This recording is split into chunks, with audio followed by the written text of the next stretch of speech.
Hi hello everyone. Last ಕ್ಲಾಸಲ್ಲಿ ನಾವು first lesson micro economics ಇಂಟ್ರೊಡಕ್ಷನನ್ನು ನೋಡಿದ್ವಿ.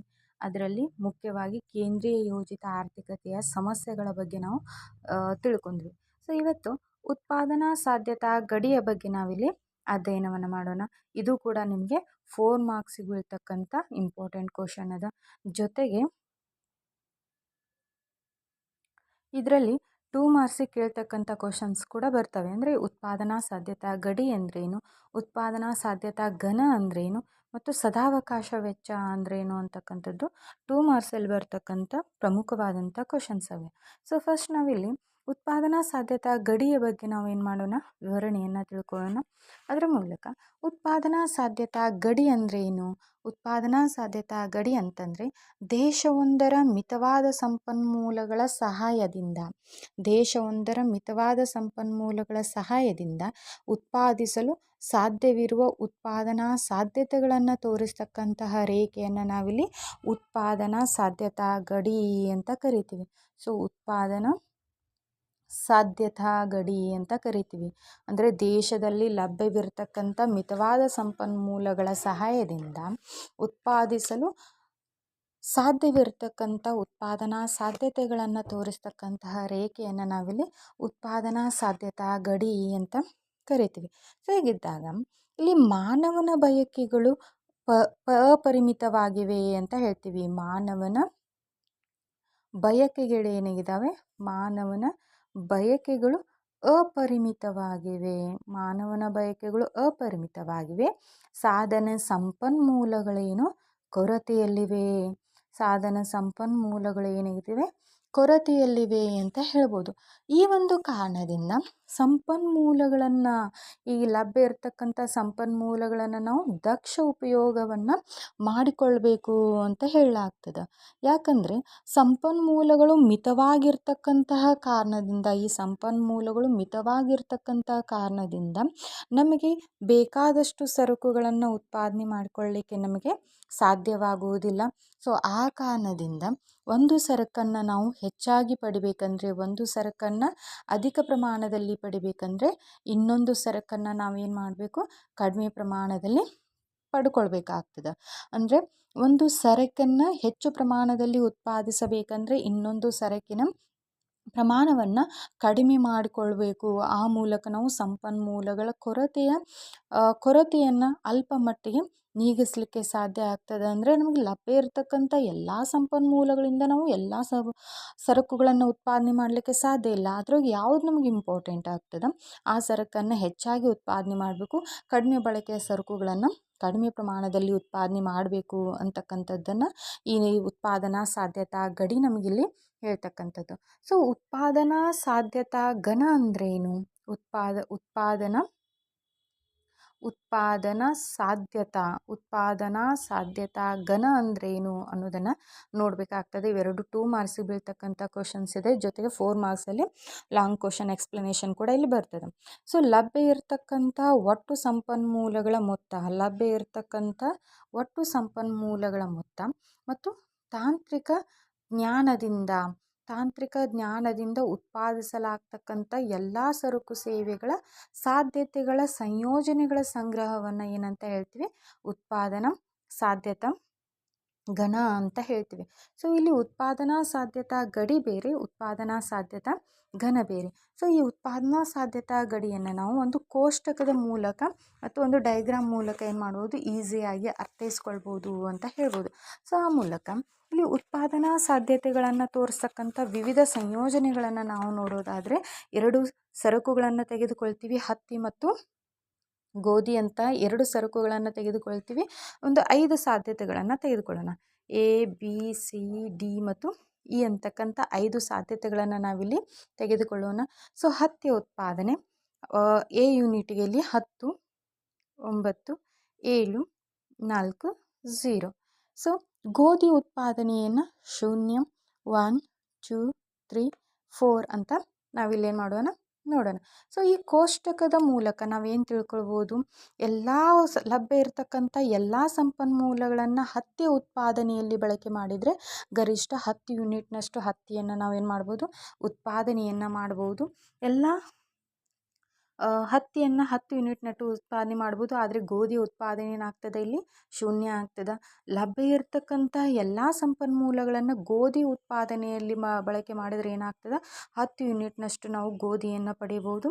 ಶೂನ್ಯದಷ್ಟು ಏನು ಮಾಡ್ತೀವಿ ಹತ್ತಿಯ ಉತ್ಪಾದನೆ ನಮಗಿಲ್ಲಿ ಏನಾಗ್ತದೆ ಶೂನ್ಯ ಆಗ್ತದೆ. ಸೊ ಇನ್ನಿತರ ಸಂಯೋಜನೆಗಳನ್ನು ಕೂಡ ನಾವು ಪಡಿಬೋದು. ಅದನ್ನೊಂದು ರೇಖಾಚಿತ್ರದ ಮೂಲಕ ನಾವಿಲ್ಲಿ ನೋಡೋಣ. ಸೊ ಗೋಧಿ ಮತ್ತು ಹತ್ತಿಯ ಉತ್ಪಾದನೆಯನ್ನು ಇಲ್ಲಿ ನೋಡಲಾಗ್ತದೆ. ಇದನ್ನು ಗೋಧಿ, ಇದು ಹತ್ತಿಯ ಉತ್ಪಾದನೆ ಅಂತ ಹೇಳ್ತೀವಿ. ಸೊ ಗೋಧಿ ನಂಬರ್ಸ್ ಇಲ್ಲಿ ನಮಗೆ ಟೇಬಲಲ್ಲಿ ಎಷ್ಟಿದೆ 0 1 2 3 4 ಇದೆ. 0 1 2 3 ಮತ್ತು 4 ಇದೆ. ಹತ್ತಿಯ ಉತ್ಪಾದನೆ ಎಷ್ಟಿದೆ 4 7 9 ಆ್ಯಂಡ್ 10 ಇದೆ. ಸೊ ನಾವಿಲ್ಲಿ ಏನು ಮಾಡೋಣ 2 4 6 8 ಮತ್ತು 10 ಅಂತ ಇಲ್ಲಿ ಹತ್ತಿಯ ಉತ್ಪಾದನೆಯನ್ನು ಬರ್ಕೊಳ್ಳೋಣ. ಸೊ ಫಸ್ಟ್ ಏನು ಮಾಡ್ತೈತಿ ಗೋಧಿ ಉತ್ಪಾದನೆ ಎಷ್ಟದ ಶೂನ್ಯದ.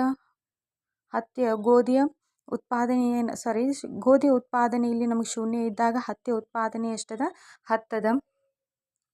ನಂತರ ಹತ್ತಿಯ ಉತ್ಪಾದನೆ ನಮಗೆ 10 ಇದ್ದಾಗ ಗೋಧಿ ಉತ್ಪಾದನೆ ಶೂನ್ಯ ಆಗ್ತದೆ. ಹತ್ತಿಯ ಉತ್ಪಾದನೆ ಶೂನ್ಯ ಇದ್ದಾಗ ಗೋಧಿ ಉತ್ಪಾದನೆ ಏನಾಗ್ತದೆ 4 ಆಗ್ತದೆ. ಈ ಸಂಯೋಜನೆ ನಮ್ಗೆ ಸಂಪೂರ್ಣ ಸಂಪನ್ಮೂಲಗಳನ್ನು ಉಪಯೋಗಿಸಿದಾಗ ದೊರೀತಕ್ಕಂಥ ಒಂದು ಸಂಯೋಜನೆ. ಆದರೆ ನಾವು ಪರ್ಯಾಯ ಬಳಕೆಯಲ್ಲಿ ಆ ಸಂಪನ್ಮೂಲಗಳನ್ನು ಬಳಕೆ ಮಾಡಿದಾಗ ಯಾವ ರೀತಿಯಾದಂಥ ಸಂಯೋಜನೆಗಳು ದೊರೀತವೆ. ಇಲ್ಲಿ ಕೋಷ್ಟಕದಾಗ 9 ಯೂನಿಟಷ್ಟು ಹತ್ತಿ ಬೆಳೀತದೆ. 1 ಯೂನಿಟ್ನಷ್ಟು ನಮಗೆ ಗೋಧಿಯ ಉತ್ಪಾದನೆ ಆಗ್ತದೆ. ಸೊ 9 ಯೂನಿಟ್ ಅಂದರೆ 8 ಮತ್ತು 10 ಮಧ್ಯೆ ನಾವೇನು ಮಾಡ್ತೀವಿ 9 ಮಾಡ್ಕೊತೀವಿ. ಸೊ 9 ಯೂನಿಟ್ನಷ್ಟು ನಾವೇನು ಮಾಡ್ತೀವಿ ಹತ್ತಿಯನ್ನು ಬೆಳಿತೀವಿ. 1 ಯೂನಿಟ್ನಷ್ಟು ಗೋಧಿಯ ಉತ್ಪಾದನೆಯನ್ನು ಮಾಡಲಾಗ್ತದೆ. ನೆಕ್ಸ್ಟ್ 7 ಯೂನಿಟ್ನಷ್ಟು ಹತ್ತಿ, 7 ಯೂನಿಟ್ನಷ್ಟು ಹತ್ತಿ ಮತ್ತು 2 ಯೂನಿಟ್ನಷ್ಟು ಏನಾಗ್ತದೆ ಗೋಧಿ ಉತ್ಪಾದನೆ ಲಭ್ಯ ಆಗ್ತದೆ. 2 ಯೂನಿಟ್ನಷ್ಟು ಗೋಧಿ ಉತ್ಪಾದನೆ ಲಭ್ಯ ಆಗ್ತದೆ. ಸೊ ನಂತರ 4 ಯೂನಿಟ್ನಷ್ಟು ಹತ್ತಿ, 3 ಯೂನಿಟ್ನಷ್ಟು ಗೋಧಿಯ ಉತ್ಪಾದನೆ ನಮಗಿಲ್ಲಿ ಲಭ್ಯ ಆಗ್ತದೆ. ಸೊ ಇದನ್ನು ನಾವೇನು ಮಾಡ್ತೀವಿ ಒಂದು ರೇಖಾಚಿತ್ರದ ಮೂಲಕ ಈ ರೀತಿಯಾದಂಥದ್ದು ಬರೀತೀವಿ. ಜೊತೆಗೆ ನಮಗಿಲ್ಲಿ ಹತ್ತಿ ಮತ್ತು 4 ಯೂನಿಟ್ನಷ್ಟು ಗೋಧಿ ಉತ್ಪಾದನೆಯನ್ನು ಕೂಡ ಕಾಣಲಾಗ್ತದೆ. ಇದಕ್ಕೊಂದು ನಾವು ಈ ರೀತಿಯಾದಂಥ ನಿಮ್ನ ರೇಖೆಯನ್ನು ಕೂಡ ಎಳಿತೀವಿ. ಸೊ ಇಲ್ಲಿ ನಾವು ಗುರುತಿಸ್ತಕ್ಕಂತಹ ವಿವಿಧ ಬಿಂದುಗಳನ್ನು ನಾವೇನು ಮಾಡೋಣ ಇಲ್ಲಿ ಗುರುತಿಸೋಣ. ಅಂದರೆ ಯಾವ್ಯಾವ ಬಿಂದುಗಳು ಯಾವ್ಯಾವ ಸಂಯೋಜನೆಗಳು ನಮಗಿಲ್ಲಿ ಲಭ್ಯ ಆದವು ಅನ್ನೋದನ್ನು ಈ ಮೂಲಕ ಇಲ್ಲಿ ನೋಡ್ಬೋದು. ಸೊ ಅರ್ಥವ್ಯವಸ್ಥೆಯಲ್ಲಿ 1 ಯೂನಿಟ್ ಗೋಧಿಗೆ 9 ಯೂನಿಟ್ನಷ್ಟು ಹತ್ತಿಯನ್ನು, 2 ಯೂನಿಟ್ ಗೋಧಿಗೆ 7 ಯೂನಿಟ್ನಷ್ಟು ಹತ್ತಿಯನ್ನು, 3 ಯೂನಿಟ್ ಗೋಧಿಗೆ 4 ಯೂನಿಟ್ನಷ್ಟು ಹತ್ತಿಯನ್ನು ನಾವು ಪಡೆಯಬಹುದು ಅಂತ ಹೇಳ್ತೀವಿ. ಅಂದರೆ ಇನ್ನಿತರ ಸಾಧ್ಯತೆಗಳು ಕೂಡ ನಾವಿಲ್ಲಿ ಕಾಣಲಾಗ್ತದೆ. ಇಲ್ಲಿ OX ಅಕ್ಷದಲ್ಲಿ ಗೋಧಿಯನ್ನು, OY ಅಕ್ಷದಲ್ಲಿ ಹತ್ತಿಯನ್ನು ಕಾಣಲಾಗ್ತದೆ. ಎದಿಂತ್ರ ಇಯನ್ನು ನಾವಿಲ್ಲಿ ಉತ್ಪಾದನಾ ಸಾಧ್ಯತಾ ಗಡಿ ಅಂತ ಹೇಳ್ತೀವಿ. ಸೊ ಉತ್ಪಾದನಾ ಸಾಧ್ಯತಾ ಗಡಿ ಅಂತ ಹೇಳ್ತೀವಿ. ಈ ರೇಖೆ ಮೇಲಿರ್ತಕ್ಕಂತಹ ಬಿಂದುಗಳು ಅಥವಾ ಇದರ ಕೆಳಗಿರ್ತಕ್ಕಂತಹ ಬಿಂದುಗಳ ಸಂಯೋಜನೆಯನ್ನು ಏನು ಮಾಡ್ತೀವಿ ಆಯ್ಕೆ ಮಾಡ್ಕೊಳ್ಬೇಕಾಗಿರ್ತದೆ ಅಂತ ಹೇಳ್ಬೋದು. ಸೊ ಇಲ್ಲಿ ವಿವಿಧ ರೀತಿಯಾದಂತಹ ಸಂಯೋಜನೆಗಳನ್ನು ನಾವಿಲ್ಲಿ ಕಾಣಲಾಗ್ತದೆ. ಯಾವುದೇ ಒಂದು ದೇಶ ಈ ರೇಖೆ ಮೇಲಿರ್ತಕ್ಕಂಥ ಅಥವಾ ಈ ರೇಖೆಯ ಒಳಗಿರ್ತಕ್ಕಂಥ ಯಾವುದಾದ್ರೂ ಬಿಂದುವನ್ನು ಏನು ಮಾಡ್ಬೋದು ಇಲ್ಲಿ ಆಯ್ಕೆ ಮಾಡಿಕೊಳ್ಬೋದು ಅಂತ ಹೇಳ್ತೀವಿ. ಸೊ ಈ ಉತ್ಪಾದನಾ ಸಾಧ್ಯತಾ ರೇಖೆ ಏನೈತಿ ಎ ಮತ್ತು ಇದು ಈ ಮೂಲಕ್ಕೆ ನಿಮ್ನ ಮಧ್ಯವಾಗಿದೆ ಅಂತಂದರೆ ಕನ್ಕೇವ್ ಆಗಿದೆ ಅಂತ ಹೇಳ್ತೀವಿ. ಸೊ ಯಾಕೆ ಈ ರೇಖೆ ಹೀಗಾಗಿದೆ ಅನ್ನೋದನ್ನು ನಾವಿಲ್ಲಿ ನೋಡೋದಾದರೆ, ಈಗ ನಮಗಿಲ್ಲಿ ಮೇಲೆ ಹೇಳಿದಂತೆ ನಮ್ಮ ಸಂಪನ್ಮೂಲಗಳೇನಿರ್ತವೆ ಲಭ್ಯ ಇರತಕ್ಕಂಥ ಸಂಪನ್ಮೂಲಗಳಲ್ಲಿ ಒಂದು ವಸ್ತುವನ್ನು ಹೆಚ್ಚಿಗೆ ಉತ್ಪಾದನೆ ಮಾಡಬೇಕಾದ್ರೆ ಇನ್ನೊಂದು ವಸ್ತುವನ್ನು ನಾವೇನು ಮಾಡಬೇಕು ಕಡಿಮೆ ಪ್ರಮಾಣದಲ್ಲಿ ಉತ್ಪಾದನೆ ಮಾಡಬೇಕು ಅನ್ನೋದನ್ನು ತಿಳಿಸ್ಲಿಕ್ಕೆ ನಾವೇನು ಮಾಡ್ತೀವಿ ಈ ರೇಖೆ ನಮಗೆ ಈ ರೀತಿಯಾದಂಥ ಕನ್ಕೇವ್ ರೇಖೆಯಾಗಿದೆ ಅಂತ ಹೇಳಲಾಗ್ತದೆ. ಹಾಗಿದ್ದಾಗ ಇಲ್ಲಿ ಸದಾವಕಾಶ ವೆಚ್ಚ ಅಂತಕ್ಕಂಥದ್ದು 2 ಮಾರ್ಕ್ಸಿಗೆ ಬರ್ತಕ್ಕಂಥ ಒಂದು ಪ್ರಶ್ನೆ ಐತಿ. ಯಾವುದು ಸದಾವಕಾಶ ವೆಚ್ಚ ಅಂತಕ್ಕಂಥದ್ದು 2 ಮಾರ್ಕ್ಸಿಗೆ ಬರ್ತಕ್ಕಂಥದ್ದು.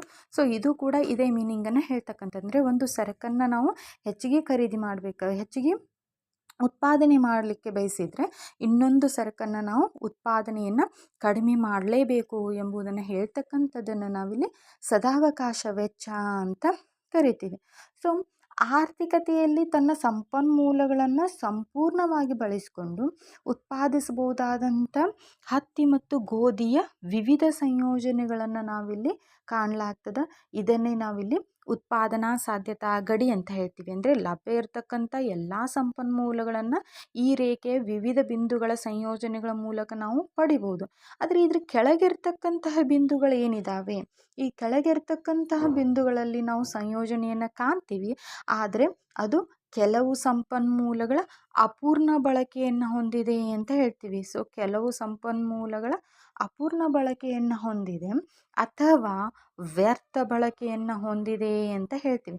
ಸೊ ಹೀಗಾಗಿ ಯಾವುದೇ ಒಂದು ದೇಶ ಈ ರೇಖೆಯ ಮೇಲಿರ್ತಕ್ಕಂಥ ಉತ್ಪಾದನಾ ಸಾಧ್ಯತೆಗಳ ವಿವಿಧ ಸಂಯೋಜನೆಗಳನ್ನು ಆಯ್ಕೆ ಮಾಡಿಕೊಳ್ತದ ಅನ್ನೋದನ್ನು ಈ ರೇಖೆಯ ಮೂಲಕ ನಾವಿಲ್ಲಿ ತಿಳಿದುಕೊಳ್ಬೋದು. ಅಂದರೆ ಈ ಉತ್ಪಾದನಾ ಸಾಧ್ಯತಾ ರೇಖೆ ಮೇಲಿರ್ತಕ್ಕಂಥ ಯಾವುದಾದ್ರೂ ಒಂದನ್ನು ಇಲ್ಲಿ ಆರ್ಥಿಕತೆ ಏನು ಮಾಡ್ಕೋಬೇಕು, ಆಯ್ಕೆ ಮಾಡಿಕೊಳ್ಬೇಕು. ಈ ಆಯ್ಕೆ ನಮ್ಮ ಆರ್ಥಿಕತೆಯ ಕೇಂದ್ರೀಯ ಸಮಸ್ಯೆ ಅಂತ ಹೇಳ್ತೀವಿ. ಈ ಆಯ್ಕೆಯೇ ನಮ್ಮ ಆರ್ಥಿಕತೆಯ ಕೇಂದ್ರೀಯ ಸಮಸ್ಯೆ ಅಂತಕ್ಕಂಥದ್ದು ನಿನ್ನೆ ಕ್ಲಾಸಲ್ಲಿ ನಾವು ನೋಡಿದ್ವಿ. ಸೊ ಇದಿಷ್ಟು ಉತ್ಪಾದನಾ ಸಾಧ್ಯತಾ ಗಡಿಯ ಒಂದು ವಿವರಣೆ.